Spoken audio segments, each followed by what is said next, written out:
শহীদ ভাই, এখন কি লাইভে দেখা যায়? আমরা একটু ট্রাই করে নিতে চাই। এখনো লাইভ সমস্যা কিন্তু আবারও একই সমস্যা দেখা দিচ্ছে। হ্যাঁ, ডেলিভারি হয়নি এখনো লাইভে। এইখানে শুরু হওয়ার আগেই এন্ড দেখাচ্ছে, এন্ড ব্রডকাস্ট। এটা খুব দুঃখজনক ঘটনা। হ্যাঁ হ্যাঁ, এখন আসছে, লাইভে আসছে, এখন আসছে, লাইভ আসছে।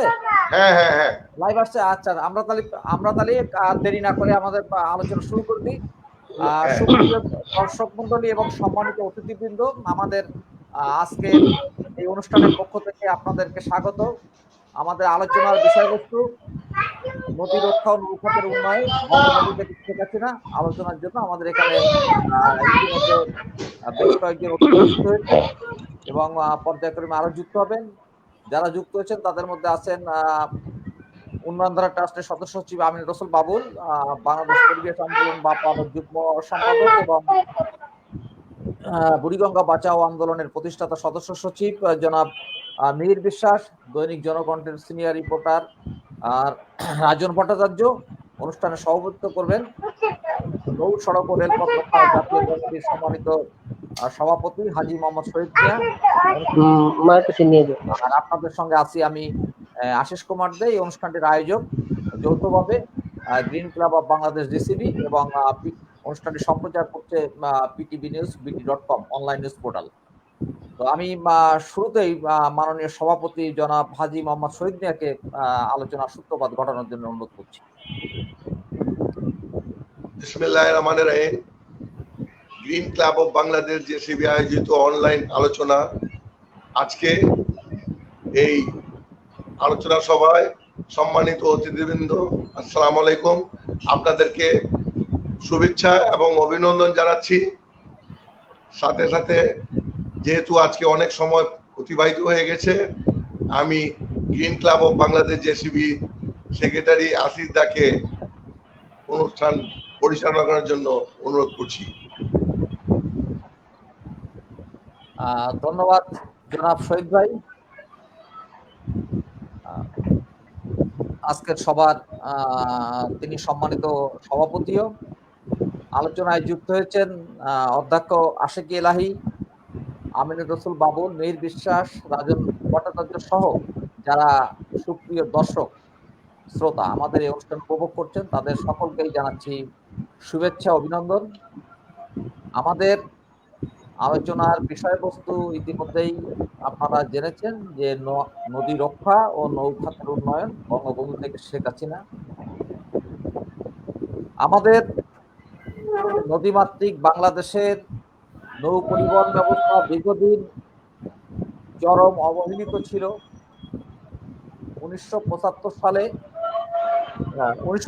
সালে সর্বশেষ স্বাধীনতা পরবর্তীকালে 1974 সালে আমদানি করা হয়েছিল কয়েকটি ড্রেজার, অর্থাৎ বঙ্গবন্ধু 1975 সালে যখন নির্মমভাবে নিহত হন, তখন আমাদের দেশে নদী খননের জন্য বিআইডব্লিউটি এর অধীনে মাত্র 7টি ড্রেজার ছিল। এই দীর্ঘ সময় কোনো সরকারই নদী খননের উদ্যোগ নেয়নি। আমরা বিভিন্ন সামাজিক সংগঠন, পরিবেশবাদী সংগঠন নদ নদী রক্ষার উপর সর্বোচ্চ গুরুত্ব দিয়ে বিভিন্ন সভা, সেমিনার, সিম্পোজিয়াম, রাজপথে আন্দোলন কর্মসূচি করেছি। এরই ধারাবাহিকতায় এবং মাননীয় প্রধানমন্ত্রীর উপলব্ধি থেকে বর্তমান সরকার 2008 সালে নির্বাচনের পূর্বে তাদের নির্বাচনী ইশতেহারে নদ নদী রক্ষার উপর গুরুত্ব আরোপ করেন এবং অভ্যন্তরীণ নৌ পরিবহন ব্যবস্থা যাতে অভ্যন্তরীণ নৌ পরিবহন ব্যবস্থার উন্নয়নের উপরও গুরুত্ব আরোপ করেন, যেটা বাংলাদেশের রাজনৈতিক ইতিহাসে প্রথম কোনো দলের নির্বাচনী ইশতেহারে সংযোজিত হলো। এরপর পর্যায়ক্রমে ড্রেজার আমদানি হতে লাগলো। এ পর্যন্ত 38টি নতুন ড্রেজার আমদানি হয়েছে। সব মিলিয়ে বিআইডব্লিউটি এর বহরে এখন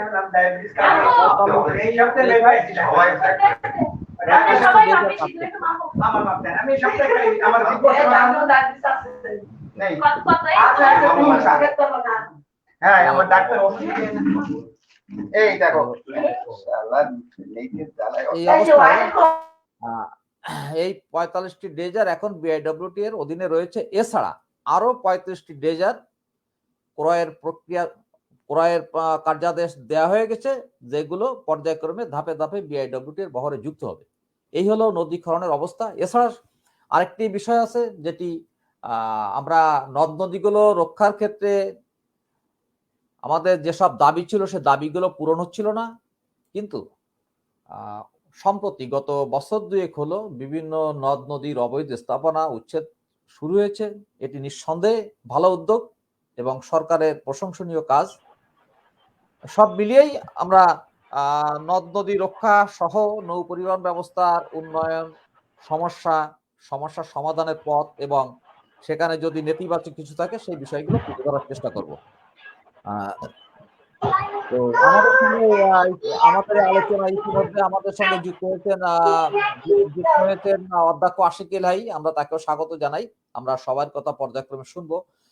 যেহেতু স্টিমিয়ার্ডের এই যে অনলাইন টকশো স্টিমিয়ার্ডের আমরা অ্যাপস ব্যবহার করছি, এখানে কিছু সময়ের বাধ্যবাধকতা থাকে, তাই আমরা একই বিষয়ে অন্য বক্তা, যে প্রথম বক্তা যদি বলে যান যে বিষয়ে, অন্য বক্তা সেই বিষয়ের উপর আলোচনা না করার জন্য আমি অনুরোধ করছি। আমরা সময়ের দিকে হব, মানে যত্নবান হব। এবং ইতিমধ্যে আমাদের ত্রুটিগত কারণে বেশ কিছুটা সময়, প্রায় 1 ঘন্টা সময় বিনষ্ট হয়েছে। আমরা সেই সময়টুকু যাতে আর আমরা কোনো সময় নষ্ট করতে চাই না। আমরা আলোচনাটা সূত্রপাত ঘটাতে চাই দৈনিক জনকণ্ঠের সিনিয়র রিপোর্টার রাজন ভট্টাচার্যকে দিয়ে।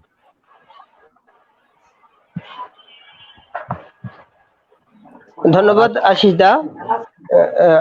Green club of Bangladesh GCC আয়োজিত অনলাইন আলোচনা নদী রক্ষা ও নৌযানের উন্নয়ন, বঙ্গবন্ধু থেকে শেখ হাসিনা।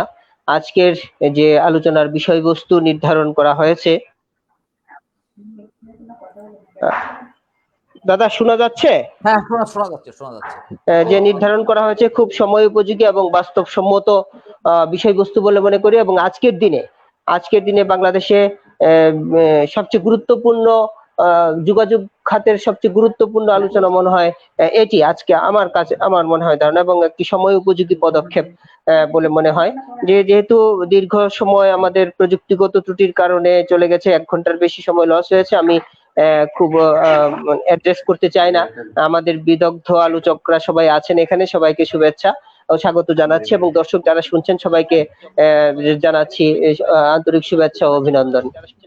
আমি যেটুকু বলতে চাই সেটা হচ্ছে যে নৌখাত আমাদের প্রাকৃতিক একটা বিরাট বড় অবদান, যে নৌ খাতের একটা বিশাল সারা দেশ জুড়ে একটি বিরাট বড় যোগাযোগ ব্যবস্থা আর একটি মাধ্যম রয়ে গেছে, কিন্তু আমরা এটাকে প্রপারলি কাজে লাগাতে পারছি না। আমরা দেখেছি যে 71 এর পর থেকে যে 24,000 বর্গ কিলোমিটার নৌপথ ছিল, সেটি প্রতি বছর কমতে কমতে এখন 4 থেকে 4,500 কিলোমিটার নদীপথ এসে ঠেকেছে। এটা খুবই দুঃখজনক। বিশ্বের অন্যান্য দেশে দেখা যায় যে নৌ পরিবহন সেক্টরকে মানে কৃত্রিম ভাবে নৌপথ তৈরি করা হচ্ছে যাত্রী এবং পণ্য পরিবহন করার সুবিধার্থে, কিন্তু আমাদের দেশে নদীপথ আছে প্রচুর, কিন্তু আমরা সেটাকে কাজে লাগাতে পারছি না। চোখের সামনে সেই নদীপথ নষ্ট হচ্ছে। অন্যান্য দেশে দেখা যায় যে মানে যোগাযোগ খাতের সবচেয়ে নিরাপদ মাধ্যম হিসেবে দেখা হয় নৌপথকে, এবং পণ্য পরিবহনের ক্ষেত্রেও সেটা বিবেচনা করা হয়ে থাকে। কিন্তু আমাদের চোখের সামনে সেই নৌপথ বন্ধ হয়, নৌযান বন্ধ হয়ে যাচ্ছে, নদী নাব্যতা শেষ হয়ে যাচ্ছে, নদী ভরাট হয়ে যাচ্ছে, বিলীন হয়ে যাচ্ছে, কিন্তু আমাদের সেই চেতনার জায়গাটিকে, সেই নদী রক্ষার জন্য যে করণীয় যে জায়গাগুলো, সেগুলো আমরা ভালোভাবে করতে পারছি না। 96 মানে আসার জায়গাটা কি থাকে, যে একটি জনবান্ধব সরকার, একটি রাজনৈতিক সরকার, প্রকৃত অর্থেই গণতান্ত্রিক সরকার, তারা এই বিষয়গুলোকে, জনস্বার্থের বিষয়গুলোকে সবসময় গুরুত্ব দিবে। 96 আওয়ামী লীগ সরকার ক্ষমতায় আসার পর আমরা দেখেছিলাম কিছু কিছু কার্যকর উদ্যোগ গ্রহণ করা হয়েছিল, কিন্তু সেটার গতি খুব একটা আমরা লক্ষ্য করিনি। ইতিমধ্যে 2009 সালে নির্বাচনের পর মহাজোট সরকার ক্ষমতায় এসছে, অর্থাৎ আওয়ামী লীগ সরকার ক্ষমতায় আসার পর যে উদ্যোগগুলো নেওয়া হয়েছে খুব দীর্ঘমেয়াদী পরিকল্পনা হয়েছে, কাজের গতি খুব মন্থর, তবুও আসার কথা যে উদ্যোগ হয়েছে।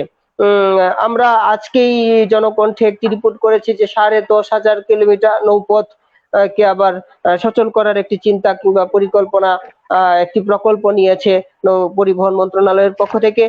কিন্তু আমরা আমরা চাই যে যে বাস্তবায়নের সময়সীমা 2025 সাল পর্যন্ত ধরা হয়েছে। আমরা চাই এই সময়টুকুর মধ্যে সেই প্রকল্পটুকু যদি বাস্তবায়ন হয়, তাহলে নৌপথের আসলে সত্যিকার অর্থেই সুবিধা এবং গতি ফিরবে। সেটা খুব আন্তরিক ভাবেই করা উচিত এবং এই উদ্যোগটা যেন যথাসময়ে বাস্তবায়ন হয়।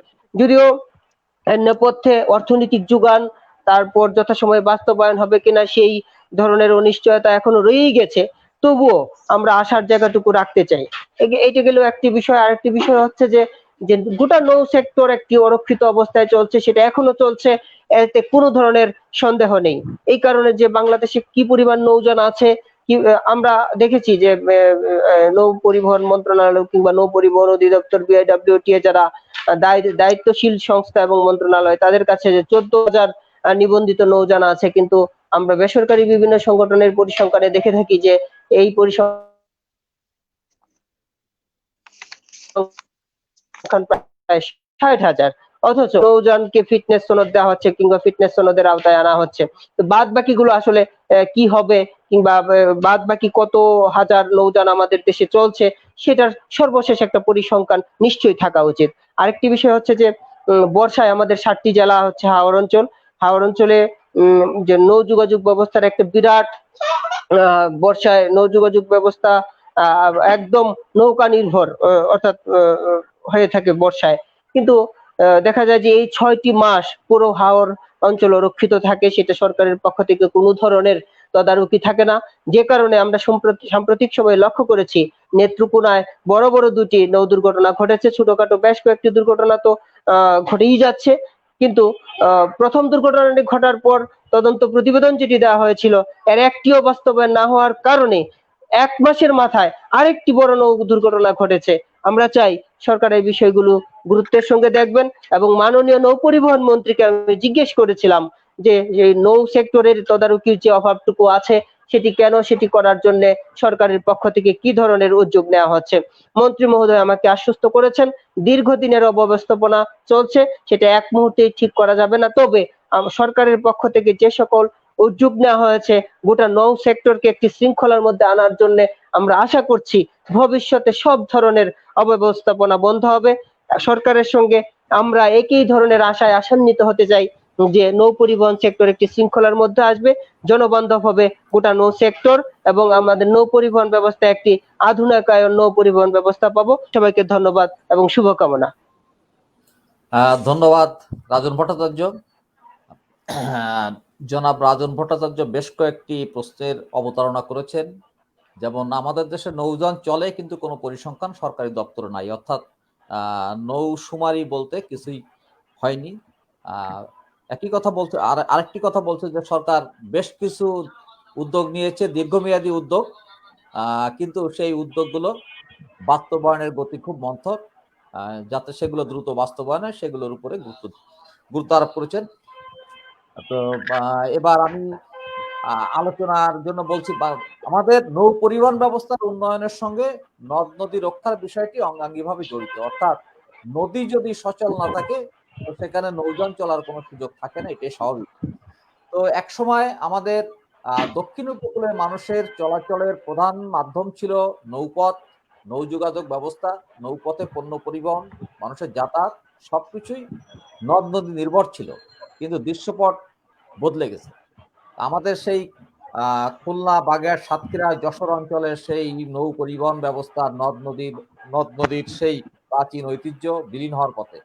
সেখানকার এখন নৌ পরিবহন ব্যবস্থা বিলুপ্ত হওয়ার ফলে সেখানকার জনজীবন এখন কেমন, বা নদ নদীগুলোর কি অবস্থা, বা সমসাময়িক কালে সেখানকার নদ নদীগুলো রক্ষা বা নৌ পরিবহন ব্যবস্থার উন্নয়নের উপরে সরকার কোনো কার্যকর উদ্যোগ গ্রহণ করেছে কিনা, এই বিষয়ে আমরা শুনবো অধ্যক্ষ আশিক এলাহীর কাছ থেকে। অধ্যক্ষ আশিক এলাহী, তিনি সাতক্ষীরা থেকে প্রকাশিত দৈনিক দক্ষিণের মশাল পত্রিকার সম্পাদক এবং সাবেক অধ্যক্ষ।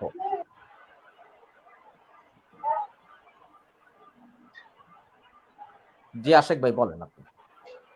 জি, হ্যালো, আমাকে শুনতে পাচ্ছেন? জি জি শুনতে পাচ্ছি, হ্যালো, বলেন প্লিজ। জি জি শুনতে পাচ্ছি, আচ্ছা, বলেন। ধন্যবাদ। আচ্ছা, ধন্যবাদ আপনাদের সবাইকে, এখানে যারা উপস্থিত অনেকেই আমাদের সাথে যুক্ত, অনেককে আমি চিনি খুব ভালোভাবে, এবং আমাদের সামাজিক আন্দোলন, নাগরিক আন্দোলন এবং দেশের পরিবেশ সকল আন্দোলনের বিষয় নিয়ে কথা বলছে, সম্পৃক্ত আছেন। সবাইকে আমার পক্ষ থেকে আমি অনেক অনেক অভিনন্দন এবং কৃতজ্ঞতা। আমার আসলে আরেকটি পরিচয় আছে, যেটা হলো আদি যমুনা বাঁচাও আন্দোলন কমিটি। আমি কনভেনার এই নদী আন্দোলন করি। দীর্ঘ দিনের অভিজ্ঞতার মধ্যে দিয়ে আমি কয়েকটি বিষয়, আমি আলোচনা বেশিতে না যে কয়েকটা বিষয় নিয়ে আলোচনা করব। আমাদের যে আলোচনার বিষয়বস্তু নির্ধারণ করা হয়েছে তার মধ্যে দুটো ধারা জায়গা যুক্ত, একটা হলো নদী এবং নৌপথ।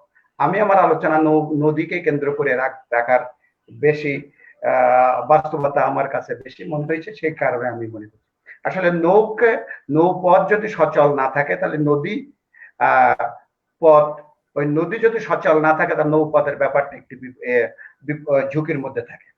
প্রথমত হলো আমাদের দেশের নদী ব্যবস্থাপনাটা এমন একটি জটিল ব্যবস্থা।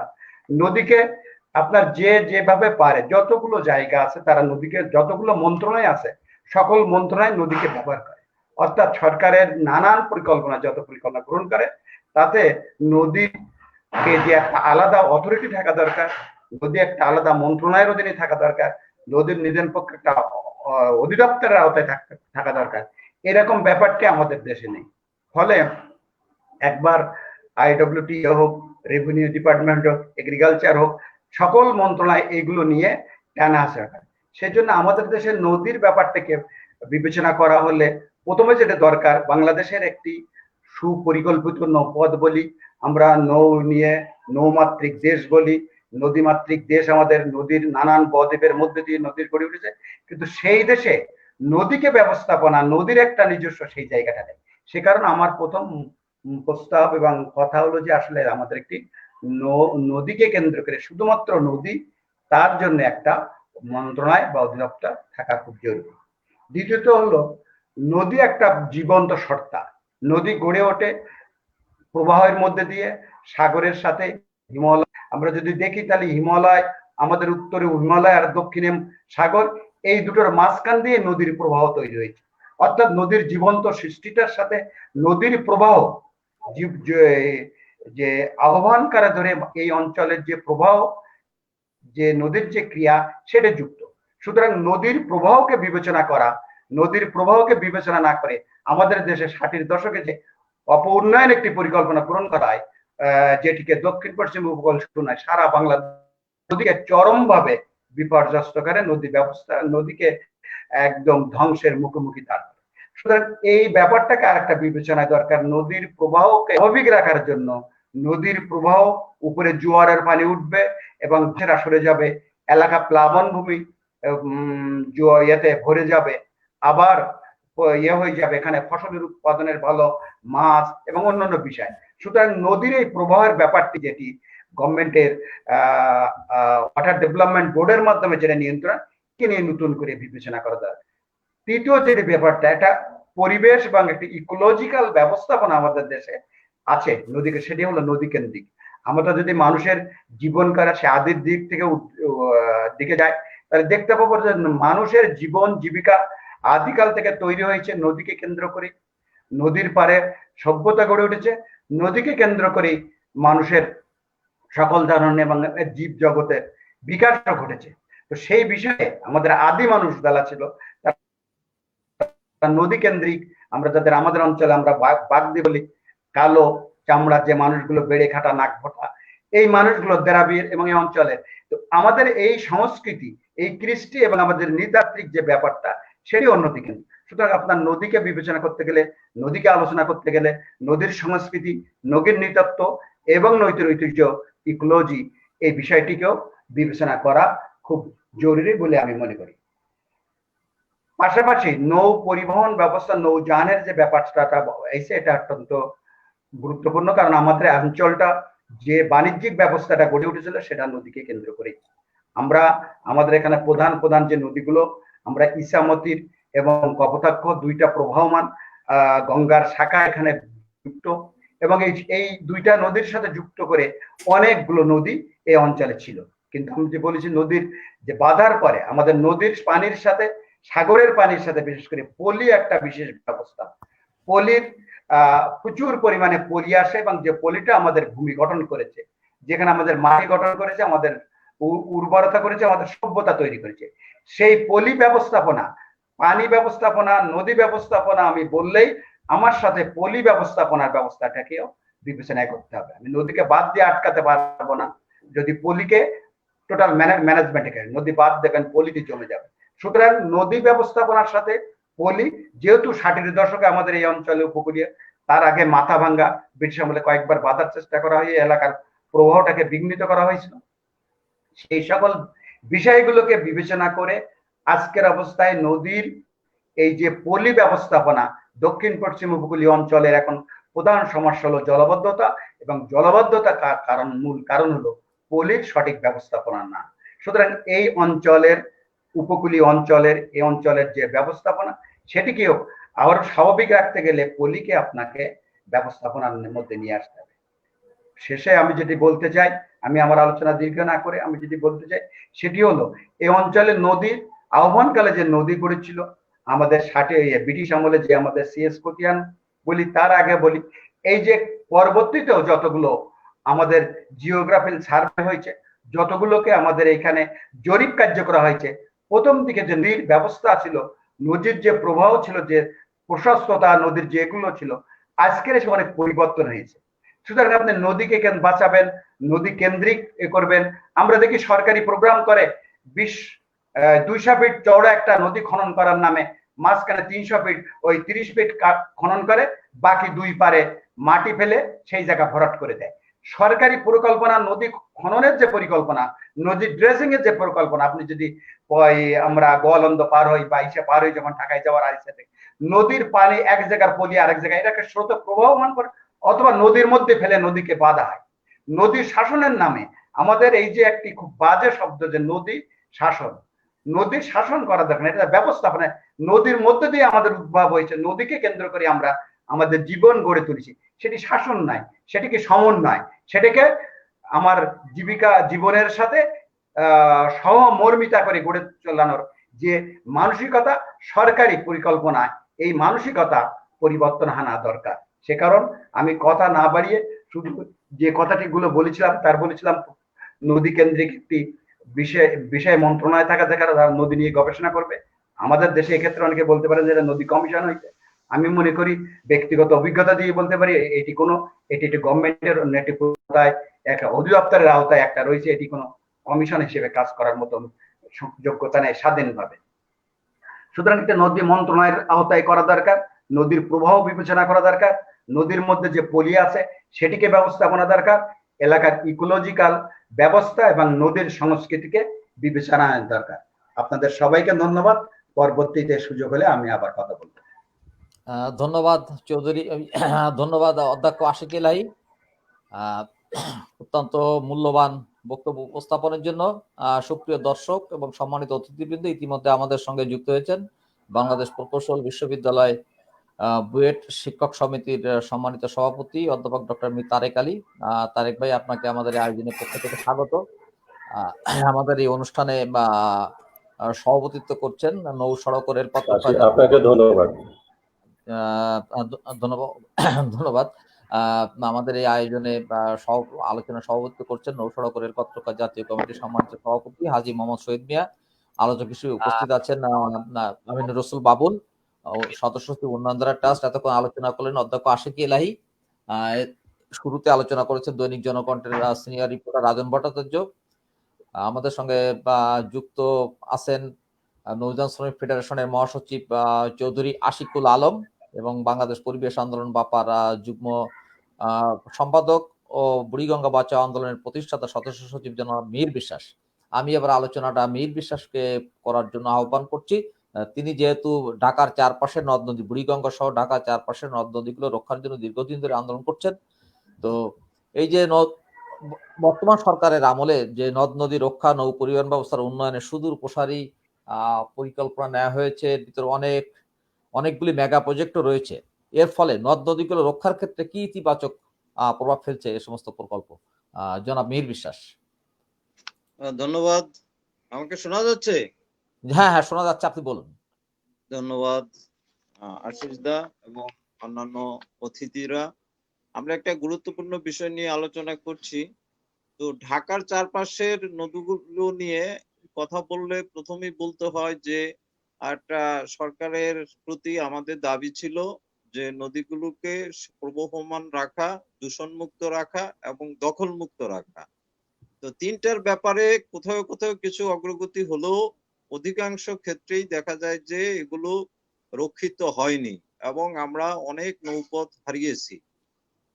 আমি প্রথমে যেটি বলবো সেটি হচ্ছে যে বিশেষ করে বুড়িগঙ্গার তীরে যে সদরঘাট, এই সদরঘাটের ঘাটের ব্যবস্থাপনা, হ্যাঁ, সেই ব্যবস্থাপনায় কিছুটা যাত্রীদের জন্য উন্নতি হলেও এই সেখানের পানি আপনি দেখবেন যে এই যে এখন আপনার করোনা হলো, করোনার সময়ে একটু ভালো ছিল, এখন কিন্তু আবার নষ্ট হয়ে যাচ্ছে, সেই দুর্গন্ধ আবার আসা শুরু হয়েছে। সুতরাং এটি যেমন বিষয়, আরেকটি হচ্ছে যে তুরাগ নদী, তুরাগ নদীর তো মানে আমার যেটা মনে হয় সেটা আমরা একটা পরিসংখ্যান করেছি, কিন্তু এটা পূর্ণাঙ্গ হয়নি। এটা হলে বোঝা যাবে কত একর জমি, বিশেষ করে তুরাগের জমি হাতছাড়া হয়ে গেছে ভুল সীমানা পিলার দেওয়ার কারণে। তারপরে ওদিকে আমরা যদি যাই, বালু নদী, তার আগে কিছু সংযুক্ত আছে টঙ্গী খাল, তারপরে আপনার শীতলক্ষা নদী, এর মাঝখানে আবার দেবদোলাই নদী আছে, এটা প্রায় মানে মৃত প্রায় হয়ে গিয়েছে। এবং আমরা যে বংশী নদী থেকে পানি পাই, বিশেষ করে তুরাগের মধ্য দিয়ে যে আসার কথা, সেই যে উৎস, সেই উৎস মুখ অনেক জায়গায় বন্ধ আছে। কিন্তু আমরা যে নদীটা এখানে দেখি সেটা মেঘনা থেকে আসা জোয়ার ভাটার যে পানি, সেটা সুতরাং উৎস থেকে পানি আসাটা কতটুকু সেটা একটু বিবেচনার বিষয়। বিষয় হচ্ছে যে আমি একটু লিঙ্ক করতে চাই, সেটা হচ্ছে যে নৌযান, এখন নৌযানের জন্য যেমন আমরা যেটাকে বলি পায়ার, পায়ার মিনস হচ্ছে যে সিঁড়ি, তারপরে ল্যান্ডিং প্লেস, তারপরে জেটি বলি, পন্টুন বলি বা ফ্লোটিং বার্জ বলি, হ্যাঁ, বা কানেক্টেড ব্রিজ যেটা দিয়ে মালামাল নেওয়া আসা করা হয়। তো এগুলোর সাথে নদীর পাড়ের সম্পর্ক এবং সেগুলো ব্যবস্থাপনার ক্ষেত্রে আমরা দেখছি যে বিভিন্ন জায়গায় ল্যান্ডিং স্টেশন করা হয়েছে, কিন্তু সেখানে কোনো কার্যকর ব্যবস্থাপনা নাই, কোনো লোকজন নাই। সেটা মনে করি যে সরকারি টাকা অপচয় হয়েছে। তারপর বৃত্তাকার নৌপথ প্রকল্পটি ছিল, সেটা কয়েক দফায় তার বাজেট পুনর্বিবেচনা করা হয়েছে এবং সেটা এখন পর্যন্ত কার্যকর হয়নি। সর্বশেষ সেটা একটা ফিজিবিলিটি স্টাডি হয়েছে এবং সেখানে তারা দ্রুত এটা করার নির্দেশনা দিয়েছেন এবং সেখানে আমরা পরিবেশবাদীদের পক্ষ থেকে বলেছি যে এমন নীতি গ্রহণ করতে হবে নদীর জায়গা 1 ইঞ্চিও নষ্ট না হয় এবং বরঞ্চ নদীর জায়গা যাতে দখলমুক্ত করে আরো বৃদ্ধি করা হয়, সেই নীতি মেনে এটা করা। কিন্তু অনেক ক্ষেত্রে সরকারি ব্যবস্থা করছে, যাতে দেখা যাচ্ছে যে যা আছে নদী, হ্যাঁ, সেটি থেকেও যেমন কিছু রাস্তা করার পরিকল্পনা বাদ দেওয়া, সেটা হচ্ছে নদীর পানির উপর দিয়ে দরকার হলে পাইলিং করে, তো সেটা যাতে না করা হয় সেজন্য আমরা দাবি জানিয়েছি। এবং আমরা মনে করি যে পলিউশন যে বিষয়টা, অর্থাৎ নদীর যে দূষণ মুক্ত রাখার বিষয়টা, এটাকে গুরুত্ব দিতে হবে। এখন আমরা যেটা জানি যে সব ধরনের ওয়েস্ট, বিশেষ করে কঠিন বর্জ্য, তরল বর্জ্য, গ্যাসীয় বর্জ্য, এমনকি রেডিও অ্যাক্টিভ মেটালস, হ্যাঁ, যেগুলো তেজস্ক্রিয় পদার্থ, এই সমস্ত পদার্থ দূষণ করে এবং সেগুলোকে কিভাবে রক্ষা করা হবে।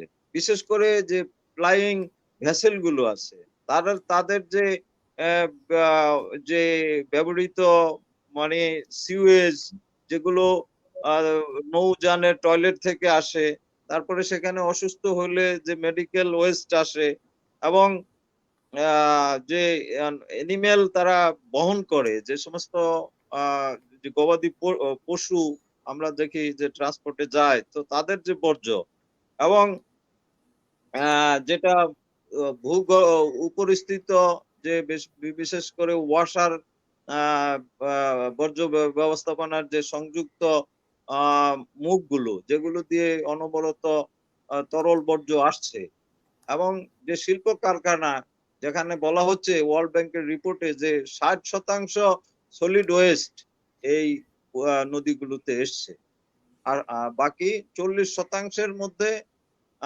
বিভিন্ন ভাবে সংগঠনগুলো দায়ী, যেমন সিটি কর্পোরেশন দায়ী, তেমনি অন্যান্য সরকারি পিডিপি দায়ী, ওয়াসা দায়ী, তারপরে 10% আছে যেটা মানুষজন অর্থাৎ যারা বসবাস করে তারা দায়ী। সুতরাং দেখা যায় যে সিংহভাগ দায়ী শিল্প প্রতিষ্ঠানগুলো। সুতরাং তাদেরকে যে নিয়ন্ত্রণের বিষয়টা আছে সেটা আমরা দেখি না, যে তারা যদি এগুলো বর্জ্যগুলো সঠিকভাবে ব্যবস্থাপনা না করে তাহলে তাদের কি সাজা হচ্ছে সেটা আমরা দেখি না। আরেকটা হচ্ছে যে যে নৌযানগুলোর থেকেও যে ময়লা, এটা ইনল্যান্ড শিপিং অর্ডিন্যান্স 1976 এবং অন্যান্য আইন এবং অধ্যাদেশে রয়েছে যে সেখান থেকেও যদি কোনো বর্জ্য পড়ে সেটাকেও কিন্তু ট্রিটেড করতে হবে, অর্থাৎ ট্রিটমেন্ট প্ল্যান্ট শুধুমাত্র শিল্প কলকারখানাই নয়, নৌযানও থাকতে হবে, যেখানে বেশি সংখ্যক লোকজন বা বেশি পরিমাণের দূষণ হওয়ার সম্ভাবনা থাকে। সুতরাং সেগুলো কতটুকু পর্যবেক্ষণ করা হচ্ছে, কতটুকু নিয়ন্ত্রণে আনা হচ্ছে, তার উপর নির্ভর করছে আমাদের সামগ্রিক পরিবেশ। এবং এই সমস্ত ক্ষেত্রে সরকারের সদিচ্ছা আছে এবং সদিচ্ছা বাস্তবায়নের জন্য বিভিন্ন স্টাডি করা, পরিকল্পনা করা এবং এর মধ্য দিয়ে যে প্রকল্প নেয়া, এর মধ্যেই ঘুরপাক খাচ্ছে। বাস্তব কাজটা ততটুকু হয় না যতটুকু প্রয়োজন। সময়ের তুলনায় আমরা দিন দিন নদীর নৌপথ হারাচ্ছি, নদীর ল্যান্ড মানে যে ফোরশো, তারপরে নদীর যে ফ্লাড প্লেন, তারপরে খাল বিল গুলো কানেকশন না থাকলে তো নদী তার সুস্থতা বা তার পুষ্টি পাচ্ছে না। সেগুলোকে আমরা কাট করে দিয়ে, বিচ্ছিন্ন করে দিয়ে নদীকে তো ওইভাবে দূষণ মুক্ত এবং প্রবহমান রাখতে পারবো না। এই বিষয়গুলো দিন দিন আমার যেটা মনে হচ্ছে যে আমরা দেখতে পাচ্ছি কমে যাচ্ছে। সুতরাং সরকারকে যেটা হচ্ছে যে কিছু পরিকল্পনা আছে, হ্যাঁ দীর্ঘমেয়াদী, কিন্তু কিছু আশু প্রকল্পগুলো যেগুলো খুব দ্রুত বাস্তবায়ন করা দরকার। যেমন আমরা যে ড্রেজিং এর বুড়িগঙ্গার নদীতে 10 ফিট, কোথাও 16 ফিট, কোথাও 6 ফিট পলিথিন সহ বর্জ্য জমে গেছে, যেখানে ড্রেজিং করা যাচ্ছে না। এই কথা বলে তো শেষ হবে না। এখানে আধুনিক প্রযুক্তি ব্যবহার করে কিভাবে করা যায় সেটা করতে হবে, কারণ এটা মানে একদম করা যাবে না এরকম তো না। তো সেখানে বাজেট কি হবে, টেকনোলজি কোত্থেকে আসবে, সেগুলো নিয়ে যে আন্তর্জাতিক যে জ্ঞান বুদ্ধি আছে সেটাকে কাজে লাগানো, এবং আমাদের দেশেরও যে এক্সপার্ট আছে, বিশেষ করে বুয়েটের শিক্ষকরা আছেন, হ্যাঁ এদের সমন্বয়ে একটা যে ব্যবস্থা গ্রহণ, সেটা তো আমরা দেখছি না। সুতরাং আমি বলবো যে প্রধানমন্ত্রীর সদিচ্ছা থাকা সত্ত্বেও আমাদের নীতিতে পদ্মা মেঘনা যমুনা, বঙ্গবন্ধু শেখ মুজিবুর রহমান জাতির পিতা বলে স্বাধীনতা যুদ্ধ করেছিলেন, সবাই মুক্তিযোদ্ধারা, নদীমাতৃক দেশ, সবকিছু ঠিক আছে, কোনো বিরোধিতা করার মতো কোনো লোক নেই, কোনো যুক্তি নেই এবং কোনো অবস্থা নেই। তারপরও কেন যে আমাদের এই নৌপথগুলো সংরক্ষিত হচ্ছে না, নৌপথের কার্যকারিতা আরো বৃদ্ধি পাচ্ছে না, এবং আমরা সেখান থেকে সুফলটা ভোগ করতে পারছি না, নৌ পরিবহন সহ নদীর, এবং নদীর যে জলজ প্রাণী তাদেরও বেঁচে থাকার অধিকার আছে। নদীর জীবন্ত সত্তা ঘোষণা করা হয়েছে এবং আন্দোলনের পরিপ্রেক্ষিতে নদী কমিশন গঠিত হয়েছে, জাতীয় নদী রক্ষা কমিশন।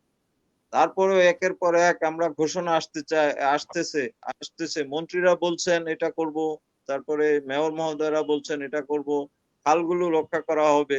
শুধু তো ঘোষণার মধ্য দিয়ে সীমাবদ্ধ থাকলে চলবে না, আমরা তার সুফল পেতে চাই এবং বাস্তবে দেখতে চাই আমাদের নদীগুলো সেই টলটলে স্বচ্ছ পানির প্রবহমানতা আছে এবং নদীর যানগুলো পরিচ্ছন্ন আছে, সেটা বিজ্ঞান ভিত্তিতে চলছে এবং সেখানে দুর্ঘটনা হলেও দুর্ঘটনা থেকে রক্ষা করার জন্য সেই ব্যবস্থা আছে। আমাদের তো একটা মীর হামজা এবং আরো দুই একটা আছে, কিন্তু যেতে যেতে শেষ। সেখানে আমাদের ওই নিরাপত্তা বিধান করার জন্য সেই যে ভেসেল থাকবে সেখানে উড়োজাহাজ পর্যন্ত রাখা প্রয়োজন, নৌ অ্যাম্বুলেন্স থাকা প্রয়োজন। এগুলোর বিষয় বিবেচনা করবে বলে আমি মনে করছি। আমি এই পর্যন্ত শেষ করি, পরে আবার কথা বলবো। ধন্যবাদ। ধন্যবাদ জনাব মীর বিশ্বাস, অত্যন্ত মূল্যবান বক্তব্য রেখেছেন। আমাদের নদীমাতৃক বাংলাদেশের যে প্রাণের স্পন্দন নদীগুলোকে সুরক্ষার ব্যাপারে সরকারের গৃহীত পদক্ষেপের প্রশংসার পাশাপাশি সেই পদক্ষেপগুলো বাস্তবায়নের ধীর গতি নিয়ে বিভিন্ন সমস্যা নিয়েও আপনি আপনার উষ্মা প্রকাশ করেছেন।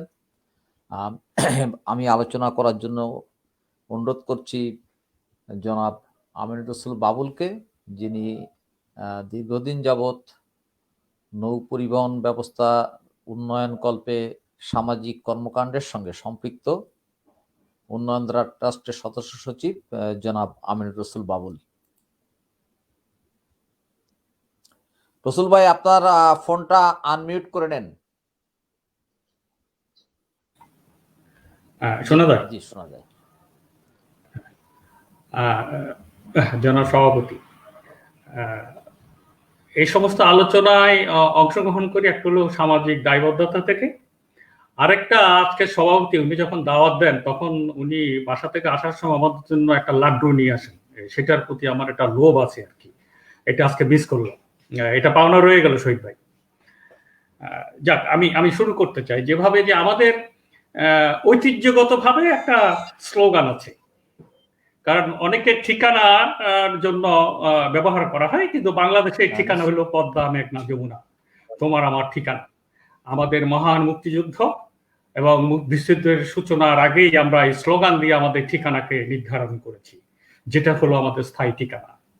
এবং পদ্মা, মেঘনা, যমুনাকে মূলত নিয়েই আমাদের শত শত হাজার হাজার হাজার খানিক নদীর প্রবাহ বাংলাদেশে। এবং তথ্যগত নিয়ে যা যদি বলে থাকি যে আমাদের প্রায় 1100 নদী যদি আছে আমরা মনে করি, আমাদের বেসরকারি গবেষণার ফলে তথ্যগুলি বলা হয়ে থাকে। এবং বেসরকারি গবেষণায় যদি বা নৌ পরিবহন মন্ত্রণালয় থেকে বলে 24,000 কিলোমিটার, কিন্তু বেসরকারি ভাবে বলা হচ্ছে 27,000 কিলোমিটার নৌপথ আছে আমাদের। এখন আমাদের নৌপথের অবস্থা বা নদীর অবস্থা যদি বলি, সর্বশেষ আমাদের যে যতই বিতর্কর কথাই বলি না কেন, আমাদের জাতীয় নদী রক্ষা কমিশন তারা তাদের দায়িত্বভার গ্রহণ করার ফলে অনেকগুলি বিষয়ের সাথে কিন্তু তাদের একটা ছিল নদীর অবস্থানটা কি, নৌ যোগাযোগের অবস্থানটা কি, তাদের তথ্যপত্র দেওয়া দরকার। এবারকার জাতীয় নদী কমিশন কয়েকদিন আগে একটা ঘোষণা দিয়েছেন যে আমাদের এখন প্রায় 700 নদী ঠিকানা ওনারা খুঁজে পেয়েছেন জেলা প্রশাসকগুলির থেকে তথ্যপত্র দিয়ে, এবং ওনাদের ঠিকানাতে একই সাথে বলেছেন আমাদের এখন প্রায় 5,000 কিলোমিটার নৌপথ আছে। আমার আলোচনার বিষয়টা যেখানে আমি তিনটা ভাগে কথা বলতে চাই। প্রথম হলো এটা একটা রাজনৈতিক ইস্যু, নৌপথটা, নৌযোগ এবং নদী হলো একটা রাজনৈতিক ইস্যু। দ্বিতীয়ত এটা হলো জীবন জীবিকা, এবং চতুর্থ হলো পরিবেশগত বিষয়। বিদ্যা, শিক্ষা ভাই সহ এবং রাজন অনেকগুলি বিষয় অবতারণা করেছেন, আমি সেদিকে যেতে চাই। আমি মূলত বলতে চাই সেটা থেকে আমাদের নদী ব্যবস্থাপনার সাথে কাদের সম্পর্ক আছে। আমরা যদি বলি তাহলে দুটো অর্গানকে আমরা খুঁজে পাই, একটা হলো পানি উন্নয়ন বোর্ড, আর একটা হলো আমাদের নৌ পরিবহন মন্ত্রণালয়। নৌ পরিবহন মন্ত্রণালয়ের দায়িত্ব হলো নৌ যোগাযোগ, নৌ নাব্যতা রক্ষা, নৌ বিষয়গুলিকে নিয়ে তাদের চিন্তা ভাবনা। পানি উন্নয়ন বোর্ড মূলত তাদের কাজটা হলো যে নদী ভাঙ্গন রোধ করা, নদীর প্রবাহকে ঠিক রাখা অথবা নতুন ড্রেজিং করা। একইভাবে এটা আমাদের নৌ পরিবহন মন্ত্রণালয় থেকে করা হয়ে থাকে। তাহলে এই যে দুটো মন্ত্রণালয়, এই দুটো মন্ত্রণালয়ের যদি ইতিহাস ঘাটে থাকে, তার মধ্যে নদী আমাদের যে 1100 নদী থেকে কেন নদী এখন 450টা হলো? আমার 27,000 কিংবা 24,000 কিলোমিটার নৌপথ কেন এখন 4,500 5,000 কিলোমিটার আসলো? ওনারা কি জবাব দিবেন? আমি যদি বলি এই দুটো প্রতিষ্ঠানের জন্মলগ্ন থেকে তাদের যে দায়িত্বভার, সেই দায়িত্বভার কারণ ওরা পালন করতে পারেননি। রাষ্ট্র এবং সরকাররা পরিকল্পনা করেছেন এবং পরিকল্পনার আর্থিক যে বিষয়গুলি কখনো কৃপণতা করেছেন বলে আমার কাছে মনে হয় না। আমরা যদি হিসাব দেখি তাহলে হাজার হাজার কোটি টাকা আমরা এখানে ইনভেস্ট করেছি।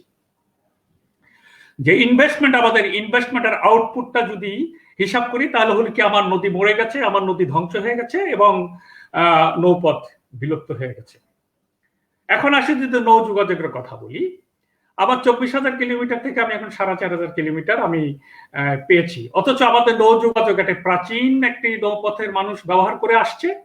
এটা ব্যবহারের মূলত কয়েকটি কারণের মধ্যে একটা হলো তুলনামূলকভাবে কম খরচে আসা যায়, স্থলপথের চেয়ে নিরাপদ এবং কম ঝুঁকিপূর্ণ, আরামপ্রদ, এবং মানুষ রাতে দিনে 24 ঘন্টা ভ্রমণ করতে পারে।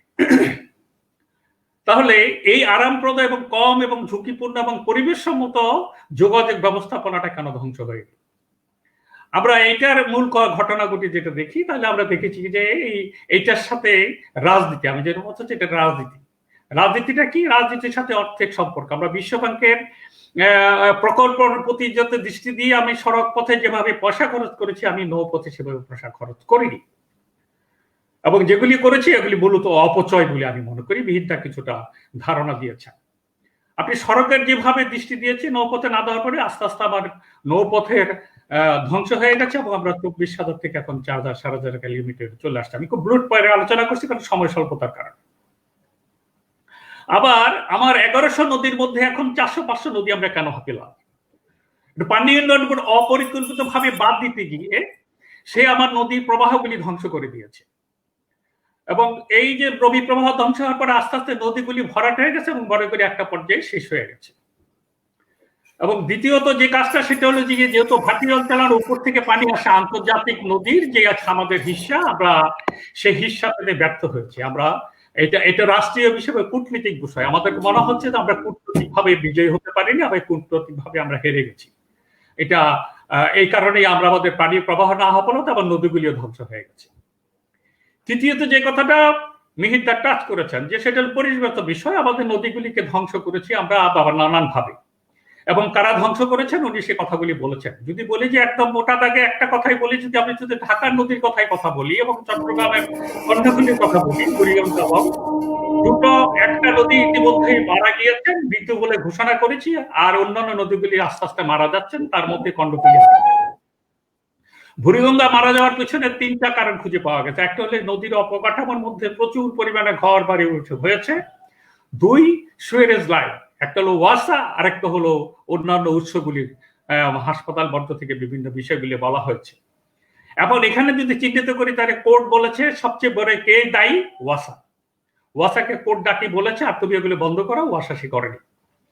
অথচ এই ওয়াসার বড় বড় মহারথীদেরকে আমরা পুনর্নিয়োগ দিয়ে থাকি। যারা আমাদের প্রাকৃতিক জলাধারগুলি ধ্বংস করেছে তাদের ব্যাপারে রাষ্ট্র কোনো ব্যবস্থা নেয় না, কিন্তু পুনর্নিয়োগ হয়ে থাকে। আমি ক্ষোভের সহিত কথাটা বলছি। তাহলে এই নদী ধ্বংসকারীদের বিরুদ্ধে তো আসলে বিচার হওয়া দরকার, বিচার তো হয়নি, বরঞ্চ পুরস্কৃত করা হচ্ছে। একই সাথে যদি বলি পানি উন্নয়ন বোর্ডে যারা এই যে নদীগুলি ধ্বংস করেছে তদন্ত হওয়া উচিত, শ্বেতপত্র প্রকাশ করা উচিত আমাদের, যে আমাদের নদী ধ্বংসকারীরা কেন করবেন, ফিজিবিলিটি স্টাডিগুলি করা এরকম কেন হয়নি। এবং আরেকটি কথা এখন আমি বলতে চাই যে নদীর পাশে যে অবকাঠামোগুলি হয়, এই যে অবকাঠামোগুলি করার জন্য অনুমতি কে দিয়ে থাকেন, তাদেরও শাস্তি হওয়া উচিত। কেন শাস্তি হওয়া উচিত? কারণ নদীর পরে তো অবকাঠামো হওয়ার কথা না, নদী প্রাকৃতিক দান, এই নদীকে তার নিজস্ব গতিতে চলতে দিতে হবে। তাহলে তাকে যদি বাধাগ্রস্ত করি তাহলে এই কর কারা দিচ্ছে? এখন আমাদের সবচেয়ে বড় সমস্যা যেটা, সেটা হলো যে কি যে আমাদের যতগুলি মন্ত্রণালয় আছে সব মন্ত্রণালয়ের দায়িত্বভার কিন্তু বিকেন্দ্রীকরণের জায়গাটায় যদি স্থানীয় সরকার বলে জেলা প্রশাসক অথবা উপজেলা নির্বাহী কর্মকর্তা, তারা কিন্তু এক ব্যক্তি এই 54টা কিংবা 67টি মন্ত্রণালয়ের দায়িত্ব পালন করেন। অথচ আমাদের মন্ত্রণালয়ের বিভিন্ন উইং গুলো আছেন তারা এককভাবে দায়িত্ব পালন করেন না বলেই এই বিশাল একটা ভারী বোঝা জেলা প্রশাসনের পরে, এবং তাদেরকে যখন যেটা বলে দৌড়াদৌড়ি করেন, পরে ওরা একটা পর্যায়ে এটা স্থবির হয়েছে এবং ধ্বংস হয়। এইগুলির কারণে আমরা একটা প্রস্তাবনা দিয়েছিলাম এবং কোর্টের নির্দেশনা মতে আমরা একটা জাতীয় নদী কমিশন রক্ষা কমিশন পেয়েছি। 2013 সাল থেকে এই পর্যন্ত একটু যদি হিসাব করি 7 বছর 8 বছরে যদি একটু বিবেচনা করে দেখি, তাকে যে দায়িত্ব দেওয়া হয়েছিল তিনি কিন্তু এখনো নিধিরাম সর্দার হিসাবে বসে আছেন, কারণ ওনার কাছে ঢাল নাই, তরোয়াল নাই ওনার পক্ষে কিছু, কারণ উনি একটা অধিদপ্তরের উইং হিসাবে কাজ করেন। যখন উনি কাজ করতে যান জোরালো ভাবে কথা মালার মধ্যে ভালো কথা বলতে পারেন, কিন্তু অ্যাকশনে যেতে পারেন না। কেন পারেন না? কারণ ওনার সেই ক্ষমতা নেই। এখানে আশিক ভাই এবং মিহির দা একটা কথা তুলেছেন, আমরা বলতে চাই যদি সত্যিকার অর্থে নদী এবং নৌ যোগাযোগ এগুলিকে আমরা রক্ষা করতে চাই, তাহলে আমাদেরকে যে কাজটা করা দরকার সেটা স্বাধীন নদী কমিশন তৈরি করতে হবে, এবং এটা কোনো মন্ত্রণালয় কিংবা কোনো অধিদপ্তরের আওতায় নয়। এটা হতে হবে তাকে স্বাধীন এবং এটা ইন্ডিপেন্ডেন্ট, প্রয়োজন বোধে এটা হতে পারে প্রধানমন্ত্রী দপ্তরের একটা আওতাধীন উইং, যেটার একটি ক্ষমতাশালী প্রভাব থাকবে, ক্ষমতা থাকবে, অর্থনৈতিক ব্যবস্থাপনা থাকবে, সবকিছু থাকবে, লোকবল থাকবে। তা যদি করতে পারি, যদি সত্যিকার অর্থে আমি নৌ যোগাযোগ এবং নৌ খাতকে আমি উন্নয়ন ঘটাতে চাই, তাহলে একটি স্বাধীন নদী কমিশন আমাদের দরকার। এবং তার পাশাপাশি আমাদের যে মন্ত্রণালয়, নৌ পরিবহন নদী মন্ত্রণালয়, তার উইং যেগুলি আছে, এই উইং গুলিকে আসলে আমাদের অসম্ভব দুর্নীতিগ্রস্ত হয়ে গেছে। এরা কোনো জবাবদিহিতার আওতায় পড়ে না, এরা নিজেদের মতো করে নিজেরা চলে, কিছু কিছু কাজ করেন এবং পরবর্তী পর্যায়ে আবার দেখাচ্ছেন তার মধ্যে স্থগিত হয়ে যায়। এবং এই উইংগুলিকে যদি তিনটা জিনিসের আওতায় না আনতে পারি, তাহলে আমাদের এই নৌ যোগাযোগ মুখ থুবড়ে পড়ে যাবে, এবং অতমধ্যে পড়েছে আমাদের। সেটা হলো যে স্বচ্ছতার জায়গাটা আনতে, জবাবদিহিতা আনতে হবে এবং সুশাসনটা নিশ্চিত করতে হবে। এই তিনটা বিষয় যদি করতে পারি, তাহলে কিন্তু আমাদের নৌ যোগাযোগের জায়গাটায় আমরা আমাদের পূর্বের অবস্থায় ফেরত দিতে পারি। কারণ আমাদের বড় যে অর্জন আছে, আমি বলি অর্জনের মধ্যে হচ্ছে কি, রাজনৈতিক সদিচ্ছার যে জিনিসটা দরকার, সেটার জন্য রাজনৈতিক ইস্তাহারে আমি পেয়েছি, নির্বাচনী ইস্তাহার তারা কি করতে চায়। আমি তাহলে রাজনৈতিক দলকে ধরার মতো আমার ক্ষমতা আছে, কারণ আপনি ইস্তাহারে যে কথাগুলি বলেছেন, আপনি রাষ্ট্রীয় ক্ষমতায় এসে সেগুলি প্রয়োগ করেননি। কিন্তু প্রয়োগ করতে গেলে তার দরকার মন্ত্রণালয় এবং উইংগুলিকে সচল করা। অতএব রাজনৈতিক দলগুলিকে রাজনৈতিকভাবে মন্ত্রণালয়ের প্রতি তার প্রভাব বিস্তার করতে হবে, কারণ তার সঠিক দর্শন যদি বাস্তবায়ন করতে হয় তাহলে প্রভাব লাগেই। আমরা সেই জায়গাটায় বলবো যে আসলে আমলা নির্ভর নয়, সামাজিক আন্দোলনের যে বিষয়গুলি এবং রাজনৈতিক যে দর্শনগত বিষয়, সেগুলিকে বাস্তবায়ন করতে রাজনৈতিকভাবে প্রভাব বিস্তার করতে হয়। আমি এটা বলতে চাই রাজনীতিকরণ নয়, আমি বলছি রাজনৈতিক দর্শনগতভাবে প্রভাব বিস্তার করতে হয়। শুধু সেটা করা যায় আমরা যেভাবে চিন্তা করছি, কারণ আমাদের যে একদম অর্জন নেই তা না। আমরা গত 17 বছরের আন্দোলনে কিন্তু কতগুলি অর্জন আমাদের আছে। একসময় নৌ পরিবহন সেক্টরে একটা অরাজকতার মধ্যে চলতো, কেউ কাউকে পাত্তা দিতেন না, কেউ কারো মুখ দেখা দেখি করতেন না, কিন্তু আমরা আমাদের আন্দোলনের ফলে আমরা সবগুলি উইংকে এক জায়গায় বসাতে পেরেছি এবং সমস্যাগুলি আলোচনা করতে পেরেছি, এবং আলোচনার প্রেক্ষিতে আমরা প্রত্যেকে রাজি হয়েছেন নৌ দুর্ঘটনা রোধে প্রত্যেকের নিজস্ব দায়িত্ব আছে, তারা সেটা পালন করে। যেমন এখন আর আগের মতো নৌ দুর্ঘটনা সেভাবে হয় না, উইংগুলি পরিবর্তন হয়েছে। এখন বড় বড় নৌযান নামছে, ড্রেজিং হচ্ছে, কিন্তু ড্রেজিং এর পরিকল্পিত যে ড্রেজিং, সেই পরিকল্পিত ড্রেজিং হচ্ছে না। ড্রেজার ছিল না, ড্রেজার ক্রয় করা হচ্ছে। নদী গতিপথগুলিকে সচল রাখার জন্য বিকন বায়ুকর করার জন্য করা হচ্ছে, কিন্তু এখানে যে বললাম যে স্বচ্ছতার জবাব দিতে জায়গাটা নেই বলে এগুলি কিছুদিন পরে আবার বন্ধ হয়ে যায়। এই জায়গাগুলি আমাদের যে ঘাটতি, এই ঘাটতিগুলি পূরণ করতে হবে। এখন বড় কথা হলো যেটা হলো যে নৌর সাথে যাদের সম্পর্ক, পানি উন্নয়ন বোর্ড, নৌ পরিবহন মন্ত্রণালয়, স্থানীয় সরকার, পরিবেশ অধিদপ্তর, এই যে আরো কিছু জায়গা আছে, এগুলিকে নিয়ে একটা আমব্রেলা অর্গানাইজেশন দরকার। আমব্রেলা অর্গানাইজেশন বলতে আমি যে প্রস্তাবটা দিয়েছি সেটি হলো একটা স্বাধীন একটি নদী কমিশন, এবং যেটা প্রধানমন্ত্রীর আওতাধীন হতে পারে, ওনার দপ্তরের আওতাধীন। এটা যদি হয় তাহলে আমাদের যে ভাবনা চিন্তা, আমাদের ভাবনা চিন্তার মধ্যে আমরা এটাকে সুদূর প্রসারী পরিকল্পনা এবং স্বল্পমেয়াদী পরিকল্পনার মধ্যে নিয়ে এগিয়ে যেতে পারবো। কারণ আমি এই যে শুরুটাই বলেছিলাম যে আমাদের দর্শনগত বিষয় হলো যে আমি ঠিকানা নির্ধারণ করেছি পদ্মা, মেঘনা, যমুনা, এবং পদ্মা, মেঘনা, যমুনাকে নিয়েই আমাদের নদীপথ, পদ্মা, মেঘনা নিয়ে আমাদের জীবন জীবিকা, এবং পদ্মা, মেঘনাকে নিয়েই আমাদের ঐতিহ্য এবং সংস্কৃতি। অতএব সেটাই যদি হয় এবং সেটাই যদি আমাদের লক্ষ্য এবং সেটা যদি আমাদের জীবন ব্যবস্থা হয়, তাহলে আমি যে প্রস্তাবনাগুলো দিয়েছি এগুলি আমাদের বিবেচনায় আনতে হবে, এবং বিবেচনায় শুধু আনলেই হবে না, বিবেচনাগুলিকে আসলে সচল করতে হবে। এসব সচল করার জন্যই আমাদের সবাই সমন্বিত যে প্রচেষ্টা, সেটা করা দরকার। আমি এখানেই শেষ করতে চাই আপাতত, যদি পরবর্তী পর্যায়ে সুযোগ পাই কথা বলবো। ধন্যবাদ সবাইকে।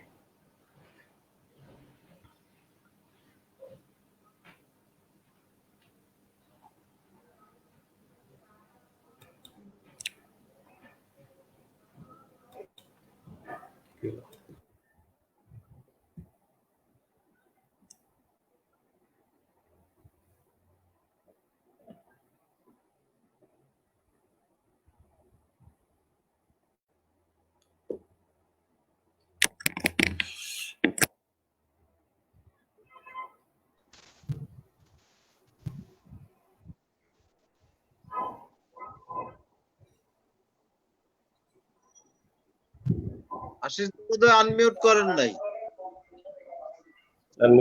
দুঃখিত দুঃখিত। সুপ্রিয় দর্শক, আমাদের আলোচনার বিষয়বস্তু নদী রক্ষা, নৌখাতের উন্নয়ন, বঙ্গবন্ধু শেখ হাসিনা, এই বিষয়ের উপরে ইতিপূর্বের বক্তারা প্রাঞ্জল ভাষায় তাদের মূল্যবান মতামত উপস্থাপন করেছেন।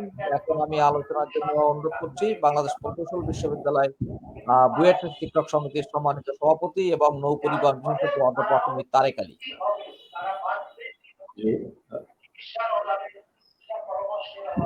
ধন্যবাদ আশিস দা। আচ্ছা, আমাদের বোধহয় কারণ মাইক করা আছে। আচ্ছা, জি, ধন্যবাদ।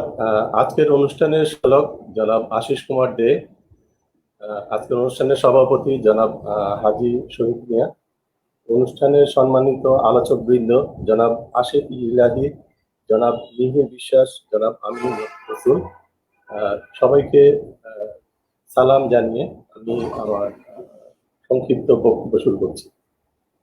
আমার পূর্ববর্তী বক্তাগণ অত্যন্ত প্রাঞ্জল ভাষায় অত্যন্ত গুরুত্বপূর্ণ কথাগুলো বলেছেন এই সেক্টরকে নিয়ে, নদী রক্ষা নিয়ে এবং তার উপর জীবনের সেই ব্যাপারে দিয়েছেন। আজকের যে প্রসঙ্গ নির্ধারণ করা হয়েছে যে নদী রক্ষা এবং নৌ খাতের উন্নয়ন, বঙ্গবন্ধু শেখ হাসিনা। নদী রক্ষার বিষয় আসতে হলে প্রথমে আসলে দরকার যে আমাদের দেশের জন্য নদী কতটা গুরুত্বপূর্ণ। আমাদের দেশের জন্য নদী কতটা গুরুত্বপূর্ণ এই বিষয়টা দেখার জন্য আমাকে আসলে আমাদের দেশের যে ভূ প্রাকৃতিক অবস্থা, আমাদের দেশের যে জনসংখ্যা, সেই বিষয়গুলো কিন্তু মাথায় আনতে হবে। বাংলাদেশের যে মোট আয়তন, সেই আয়তনের তুলনায় আমাদের এখানে যে জনসংখ্যার ঘনত্ব এটা কিন্তু অনেক বেশি। কাজেই এই বিপুল সংখ্যক মানুষের জীবন জীবিকার জন্য আপনি ভূমির যে ব্যবহার, সেটাকে কিন্তু আপনাকে অত্যন্ত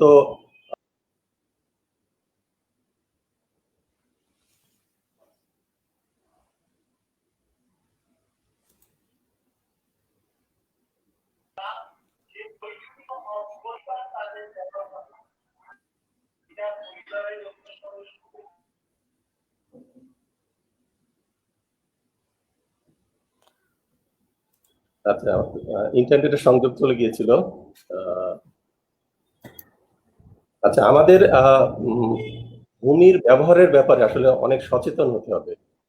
আমাদের দেশে যে আমরা নৌপথের কথা বলছি, আমাদের নদীর সংখ্যা আগে ছিল অনেক বেশি, এগুলো আস্তে আস্তে ধীরে ধীরে কমে যাচ্ছে। তো এই প্রসঙ্গে আমাদের নদী আমরা অর্থনৈতিকভাবে কিভাবে কাজে লাগাতে পারি সেই ব্যাপারটা কিন্তু প্রথম শুরু হয় 1967 সালে। অর্থাৎ আমাদের নদীগুলোর কিন্তু আগে কিন্তু কোনো ক্লাসিফিকেশন ছিল না, অর্থাৎ ক্লাস 1 রুট, ক্লাস 2 রুট এরকম কোনো ধারণা আগে ছিল না। 1967 সালে ডাচ কনসালটেন্ট ফার্ম, যেটা হচ্ছে NEDECO, তারা কিন্তু সর্বপ্রথম আমাদের দেশের নদীগুলোকে ক্লাসিফিকেশনের আওতায় আনেন এবং তারা ক্লাসিফিকেশন করার জন্য দুটো বিষয়কে মাথায় আনেন। সেটা হলো যে সেই রুটগুলোর অর্থনৈতিক গুরুত্ব এবং সেখানে কত বড় আকারের নৌযান চলাচল করতে পারে, অর্থাৎ ড্রাফট অফ এ ভেসেল, অর্থাৎ আমাদের নৌযানগুলোর ড্রাফট কতটুকু, অর্থাৎ সর্বোচ্চ কত আকারের নৌযান আমরা সেখানে চলাচল করাতে পারি। এবং তাদের যে সার্ভে রিপোর্ট, সেই অনুযায়ী 1960-1970-এর দিকে আমাদের দেশে নেভিগেবল রুটের যে দৈর্ঘ্য সেটা ছিল 12,000 কিলোমিটার। পরবর্তীতে 1989 সালে আবার আরো একটি ডাচ ফার্মকে দিয়ে আমাদের সমগ্র নদীগুলোর একটা সার্ভে করা হয় এবং সেই সার্ভে অনুযায়ী তারা আমাদের নৌ রুটগুলোকে 4টা ভাগে ভাগ করে, যেটা বর্তমানে প্রচলিত আছে। সেই 4টা ভাগ অনুযায়ী তারা হচ্ছে সারা বছর নদীতে সর্বোচ্চ পানি থাকবে এরকম হাইটের কথা বিবেচনা করে কিন্তু তারা 4টা রুট চিহ্নিত করেন এবং সেটা এখনো আছে। এবং তাদের তখনকার যে সার্ভে, সেই অনুযায়ী অত্যন্ত মানে ইনফরমেশনটা অত্যন্ত মানে মনে হবে অ্যালার্মিং। তাদের তখনকার যে সার্ভে অনুযায়ী সারা বছর মানে সারা বছর পানি থাকে বা এরকম ধরনের রুটের সংখ্যা ছিল মাত্র 2500 কিলোমিটার। এটা হলো 1989 সালে ডাচ ফার্মের যে রিপোর্ট সেটা অনুযায়ী, এবং বর্ষা মৌসুমে সেটা ছিল 6000 কিলোমিটার।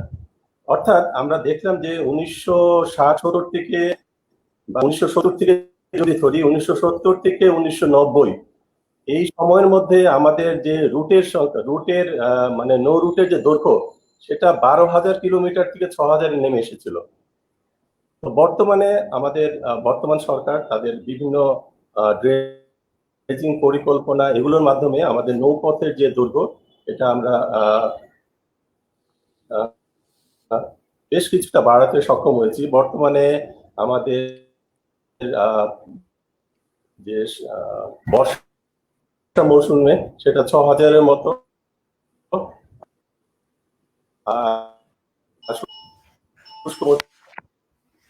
সেটা 4,000 বা আরো কিছুটা বেশি হবে। তো আমি আসলে যে দিকে এখন আমার আলোচনা আনতে যাচ্ছি,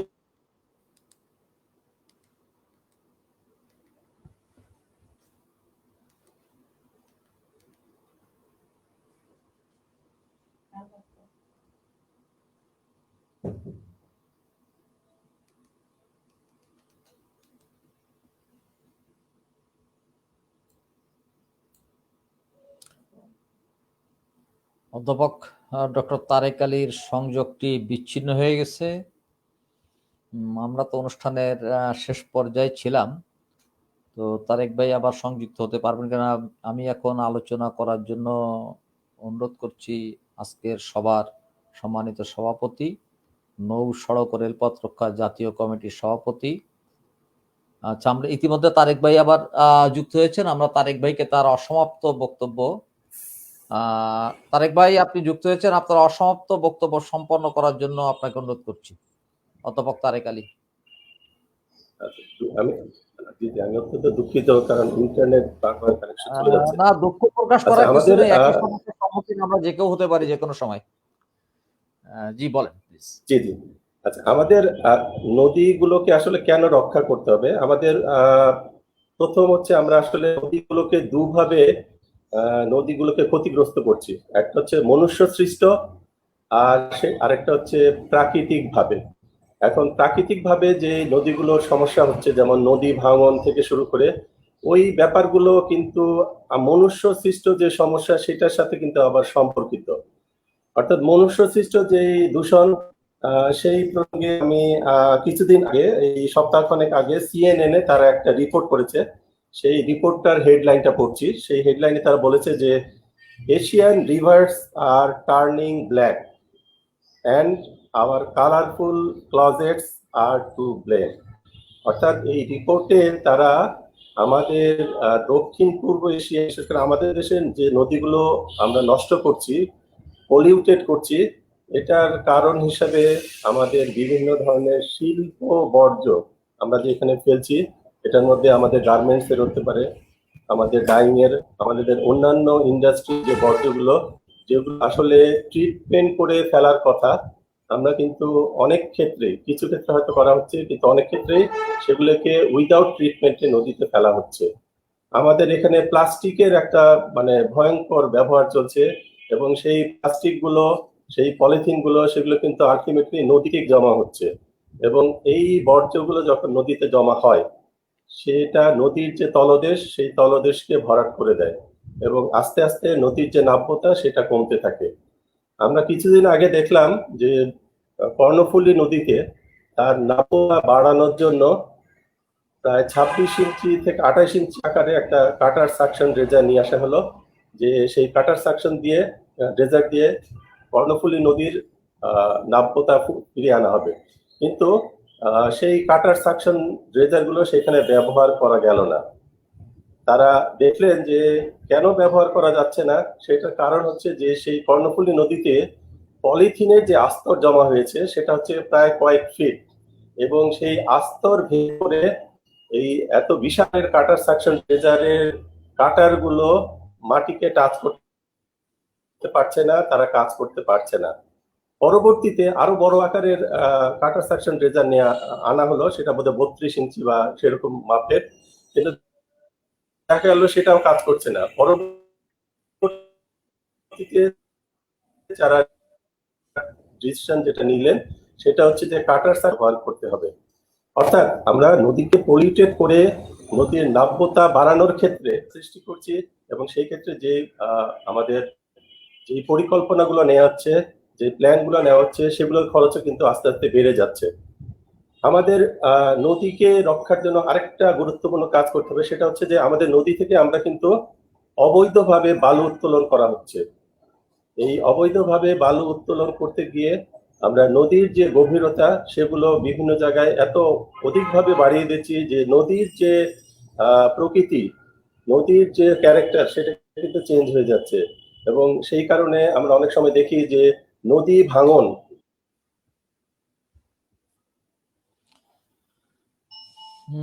দুঃখিত জনাব তারেক আলী আবারও বিচ্ছিন্ন হয়ে পড়েছেন। আমি অনুষ্ঠানের সমাপ্তি টানার জন্য বিনীত অনুরোধ করছি।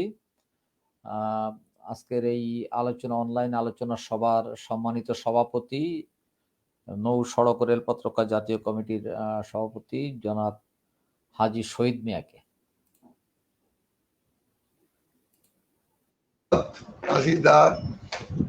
আজকের এই আলোচনায় প্রত্যেককেই নিজ নিজ জায়গা থেকে যে কথাগুলা বলেছেন, প্রত্যেকটা কথাই উপযোগী। প্রথমেই রাজনদা যে কথাগুলো বলে গেছেন, এরপর মিহির বিশ্বাস, আমিনুর রসুল ভাই যে সমস্যাগুলোর কথা বলে গেছেন, প্রত্যেকটা কথারই পিছনে দায় দায়িত্ব সরকার এড়াইতে পারবে না। আমি যেহেতু সময় নাই, সব শেষ একটা কথাই বলবো যে আমাদের এখন যে সরকার, বঙ্গবন্ধু কন্যা শেখ হাসিনা দায়িত্বে আছেন, উনি সদিচ্ছা প্রকাশ করেছেন, সদিচ্ছায় আছেন। আর এটা আমরা আগেও দেখেছি, কারণ স্বাধীনতার পর থেকে কোনো সময় আমরা দেখি নাই যে এই নৌ সেক্টরকে খেয়াল করার। একমাত্র আওয়ামী লীগ সরকারই 2008 সালে যখনই নির্বাচনী ইশতেহারে প্রথম এই নদ নদী রক্ষা, ওখানে উন্নয়নের কথা বলেছেন। এরপর উনি যখন দায়িত্ব গ্রহণ করেছেন, পর্যায়ক্রমে উনি কিন্তু অনেক কাজ করেছেন। তারপর বলবো, উনি যত কাজই করেন তারপরও অনেক ঘাপলা ঘাপটি রয়ে গেছে। একমাত্র প্রধানমন্ত্রী ছাড়া আমি দেখি কোনো কেউ দায়িত্ব নিজ দপ্তরে থেকে পালন করেন না, যার জন্য প্রত্যেকটা সেক্টর থেকেই দেখা যাচ্ছে বা বলা যাচ্ছে, কারণ ওই প্রধানমন্ত্রীর মুখাপেক্ষী হয়ে বসে থাকতে হয়। তা আমি মনে করি আমাদের যে বক্তারা যে কথাগুলা, যে সমস্যার কথাগুলা বলে গেছেন, প্রত্যেকটা সমস্যায় আমরা সরকারের কাছে অনুরোধ করব খেয়াল দেওয়ার জন্য। কারণ আমাদের দেশের নদ নদী হচ্ছে একটি প্রকৃতিক দান তথা মহান আল্লাহ তাআলার সৃষ্টি, নৌপথ পরিবেশ বান্ধব ও সাশ্রয়ী। যেহেতু বাংলাদেশ নদীমাতৃক দেশ, সেহেতু আমরা চাই দেশের সকল নদী রক্ষা হোক, নৌ যোগাযোগ ব্যবস্থা ব্যাপক উন্নয়ন হোক। এই জন্য সবকিছু পরিকল্পনা মাফিক করতে হবে। সরকার সেই কাজই করবে বলে আমি মনে করি। এখন এসব বিষয়ে সরকারের কাছে আমাদের পরামর্শ, আমাদের সহায়তা করা। আসুন আমরা সবাই মিলে সরকারকে সহায়তা করি। আমাদের পরামর্শ আমাদের জায়গা থেকে দিয়েছি। আমাদের পরামর্শ যদি সরকার পদক্ষেপ নেন, আশা করি এই নদী রক্ষা উন্নয়ন খাতে ব্যাপক উন্নতি লাভ করবে। আর যদি আমরা আমাদের জায়গা থেকে আমরা শুধু বলেই যাব, সরকার যদি ভ্রুক্ষেপ করবে, পদক্ষেপ নেবে না, তাহলে আমরা উন্নয়নের কথা আর বলতে পারবো না বা উন্নয়নের চিত্র দেখতেও পারবো না। তা আমি আমাদের আজকের উপস্থিত অতিথিবৃন্দ মীর তারেক আলী, আমিনুর রসুল ভাই, মীর বিশ্বাস সহ বাকি সবাইকে ধন্যবাদ জানাই। নৌ-সড়ক রেল পথ রক্ষা জাতীয় কমিটির পক্ষ থেকে আবার সবাইকে অভিনন্দন জানিয়ে আজকের মতো এখানে আমি সমাপ্তি ঘোষণা করছি। ধন্যবাদ।